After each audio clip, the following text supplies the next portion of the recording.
ஐபிஎஸ்க்கு படித்தால் ஒழுங்காக அதற்கான வேலையை மட்டும் பார்க்க வேண்டும் என்றும், இல்லையென்றால் திமுக ஐடி விங்கில் சேர்ந்து விடுங்கள் என திருச்சி எஸ்பி வருண்குமாருக்கு எதிராக நாம் தமிழர் கட்சி ஒருங்கிணைப்பாளர் சீமான் மீண்டும் கொந்தளித்துள்ளார். அவரவருக்கு அறிக்குதுன்னா அவங்கவுங்க முதுகத்தான் செய்யணும். அடுத்தவங்க முதுகு போய் செஞ்சுட்டு கூடாது. நீங்க என்னை பிச்சைக்காரன்லாம் சொல்லக்கூடாது. நீங்க இங்க திருச்சியில எஸ்பி, உங்க மனைவி புதுக்கோட்டையில எஸ்பி. என்ன இன்ஃப்ளூயன்ஸ்ல நீங்க வந்தீங்க ரெண்டு பேரும் பக்கத்து பக்கத்து டிஸ்ட்ரிக்ட்? சொல்லுங்க, பதில் இருக்கா உங்ககிட்ட? நான் பிச்சை எடுத்து கட்சி எழுக்கிறேன், திரள் நிதி வச்சுருக்கேன். திருட்டு ரயில் ஏறி வந்தவருக்கு கூட வேலை செய்கிறேன். நீங்கள் இத்தனை லட்சம் கோடி எப்படி வந்துச்சு? ஒரு தொகுதிக்கு 50 கோடி 60 கோடி செலவழிக்கிற அளவுக்கு பணம் எங்கேருந்து வந்துச்சு? சொல்லுங்கள், எங்கேருந்து வந்துச்சு? என்கிட்ட காசு இல்லை, மக்கள்கிட்ட கையேந்துறேன், பிச்சை எடுக்கிறேன். பிச்சைன்னு வச்சுக்க எடுக்கிறேன். நீனும் உங்கள் அப்பாவும் போட்டியில உங்கள் வீட்டில் முட்டிக்கால் போட்டு தட்டி வந்துட்டு இருந்தேன்னா இதெல்லாம் கொழுப்பு தானே. படித்தா ஐபிஎஸ்னா ஐபிஎஸ் வேலை பாரு. என் காசுலேயும் தான் சம்பளம் வாங்குற. நீ ஒழுங்காக வேலை பார்க்கணும். அதை விட்டு திமுக வேலையை ரிசைன் பண்ணிட்டு போய் ஐடிவிங்களை ஜாயின் பண்ணிக்க. சும்மா போட்டு தேவையில்லாமல் என் மனைவி எழுதுறாங்கன்னா எங்களையெல்லாம் கொஞ்சுறாங்களா? அப்படியே கும்பிடுறாங்களா கோயிலில் வச்சு? எங்கள் குடும்பத்தையும் தான் எல்லாம் எழுதுறான் போகிறான். ஏன்னா இப்படி நீ யாருக்கு வேலை செய்யறியோ அவனே எழுதி இந்த 2 பேருக்கு இடையில பிரச்சனை இருக்கிறத நீங்கள் எல்லாம் இப்போ கேள்வி எடுக்கிறீங்களா? அதை ரசிப்பான். அப்படித்தானே? என்னை அவமதிக்கணும். நான் பெண்களை மதிக்காதவன், இழிவாழுகிறவன், போலீஸ்காரர் குடும்பத்தை பாருங்கள் இப்படி எழுதுகிறாருன்னு. என் குடும்பத்தை எழுதுனதெல்லாம் நீங்கள் ஒரு தடவை போடுங்களேன், எடுத்து அனுப்பட்டா? எப்படி பார்க்கட்டா? அதெல்லாம் அவரவருக்கு வலிச்சாத்தான் தெரியுது. எங்கள் பிள்ளைகள் எழுத மாட்டார்கள். எழுதுனவங்கள நான் ஒன்று கேட்குறேன், எங்கே குற்றம் நகர்ந்தாலும் இங்கே கூட்டிகிட்டு வந்து நடவடிக்கை எடுக்க நீ யார்? கன்னியாகுமரியில் ஒரு பேச்சை பேசினார் துரைமுருகன். அங்கே இந்த இவர் இருக்கிற இடத்துல தான் காவல்துறை இருக்கா? வேற இந்த இடத்துல இது வரைக்கும் எங்கேயுமே காவல்துறை இல்லையா? அங்கெல்லாம் நடவடிக்கை எடுக்க முடியாது. நேராக திருவள்ளூருக்கு கூட்டிகிட்டு வந்து அவர் மேலே எஃப்ஐஆர் போட்டு உள்ள தள்ளி குண்டாஸ் போடுவேன். அப்படி தானே? இவர் பாடினது விக்கிரவாண்டியில். விழுப்புரத்தில் எஸ்பி இருக்காரா இல்லையா?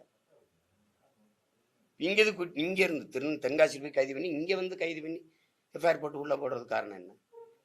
பாட்டு என்ன? கள்ளத்தனம் செய்யும் காதகன் கருணாநிதி, அதான பாட்டு. இந்த பாட்டு நான் எழுதுனேன்னா இல்லை துரைமுருகன் மெட்டமைச்சாரா? அம்மையார் ஜெயலலிதா ஆட்சி காலத்தில் அவங்க எழுதி பாடின பாட்டு எல்லாருக்கும் தெரியும். அந்த பாட்டு அப்பா ஐயா கருணாநிதி இருந்தார்ல, அவர் காதில் விழுந்துச்சா இல்லை இல்லையா? இன்னைக்கு முதலமைச்சராக ஐயா ஸ்டாலின் அதை கேட்டாரா இல்லையா? வக்கலாத்து வாங்கி பேசுகிற வாடகை வாய்கள்லாம் அன்னைக்கு வாயில் புண்ணு இருந்துச்சா இல்லை போட்டிருந்தீங்களா? நாங்கள் பாடினவொன்னே உங்களுக்கு அது ஐயோ பாடிட்டாருன்றீங்க. சரி, பாடிட்டோம். இப்போ நீங்கள் வழக்கு போட்டீங்க. அது பாடின இடத்துல அந்த விக்கிரவாண்டிலுக்கு விழுப்புரம் எஸ்பி போட்டிருந்தா அது முடிஞ்சிருச்சு.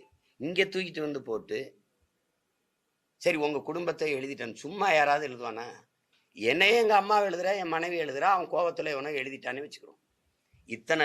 இவ்வளவு தொண்டர்கள் இருக்கிற இடத்துல இவ்வளவு என் கட்சி பிள்ளைகள் எல்லாரும் எழுதிக்கிட்டு இருக்காங்க. யாராவது எழுதிட்டானே வச்சுக்கிறோம். அங்கே விருதுநகரில் எழுதினவனுக்கு அங்கே காவல்துறை இருக்கா இல்லையா? அங்கே எஸ்பி டிஎஸ்பி இருக்காங்களா இல்லையா? ஏன் இங்கே தூக்கிட்டு வந்து கண்ணை கட்டிட்டு அடிச்சிங்க? சென்னையிலேருந்து ஒருத்தர் எழுதினவனுக்கு சென்னையில் போலீஸே இல்லையா? இங்கே எதுக்கு தூக்கிட்டு வந்து அடிக்கணும்? இப்போ தனி ராஜ்யம். துரைமுருகனை கைது பண்ணீங்க 2 முறையும் அவன் கைது பண்ண போது செல்போனை பறிச்சு செல்போனுக்குள்ள இருக்கிற உரையாடலை எடுத்து வெளியிட வேண்டிய தேவைன்னு இருக்கு. என்னையே 6 முறை கைது பண்ணி 5-6 முறை சிறைப்பிடிச்சிருக்காங்க. எடுத்தவொடனே காவலர்கள் இந்த அலைபேசி இப்போ இந்த மோதிரம் போட்டிருக்கேன்னா இது யார்கிட்ட கொடுக்கணும்னு கேட்பாங்க. அம்மாட்ட கொடுத்துருங்க, தங்கச்சிட்டு கொடுத்துருங்க, தம்பிட்டு ஒப்படைப்பாங்க. அருணாக்குடி வரைக்கும் எடுத்து கொடுத்துருவாங்க. இந்த செல்போனை நீங்கள் எடுத்து நோண்ட வேண்டியது வேலை போலீஸ் வேலை இல்லையே? அதை எடுத்து பாருங்க, காளியம்மா பற்றி இப்படி பேசிக்காரு பாருங்க இவரை பற்றி பேசியிருக்காரு. இது போலீஸ்காரன் வேலை இல்லையே, இது கட்சிக்காரன் வேலை. அப்படின்னு நீங்கள் எடுத்து நீங்கள் தான் வச்சுக்கணும். நீ திமுக ஐடி விங்க்கு எப்படி போகுது?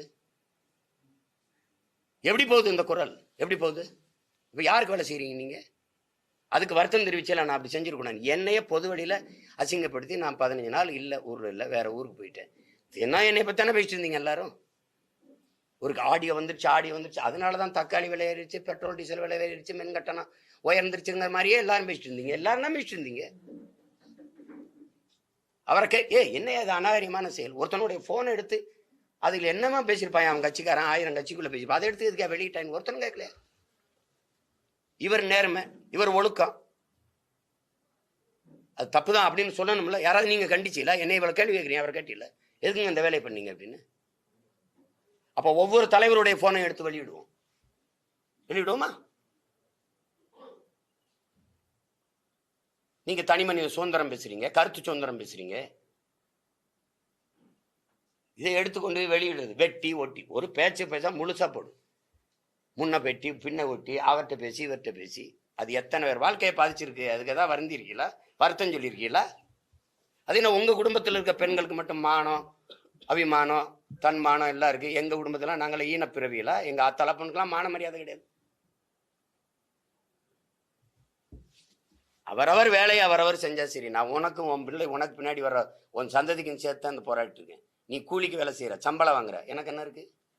இத்தனை கேள்வி கேட்கிற ஊடக நீங்கெல்லாம் கொள்கை கூலி வாங்குறீங்க, சம்பளம் வாங்குறீங்க. நாங்க கொள்கைக்கு போராடுறவங்க. எதுவுமே கிடையாது, எதுவுமே கிடையாது எங்களுக்கு. நீங்கெல்லாம் ஒரு நிறுவனத்துல வேலை செய்றீங்க, இந்த நிறுவனம் இல்லை அது சரியில்லைன்னா வேற நிறுவனத்துக்கு போகும். நாங்க எங்க போறது? இந்த வேலையை ஏன் செஞ்சேன்னா படம் எடுத்து பழச்சிக்கலாமே. அப்ப இந்த வேலையை ஒருத்தர் செய்ய வேண்டியது இருக்கு. நீங்க முருகனுக்கு மாநாடு, நான் இல்லைன்னா உங்க எல்லாரும் மனசாட்டு சொல்லுங்க. நான் இல்லை, நடந்திருக்கும்னு நினைக்கிறீங்களா அந்த மாநாடு? செய்திகளை உள்ளது உள்ளபடி தெரிந்து கொள்ள ரெஃப்ளெக்ட் நியூஸை சப்ஸ்கிரைப் பண்ணுங்க.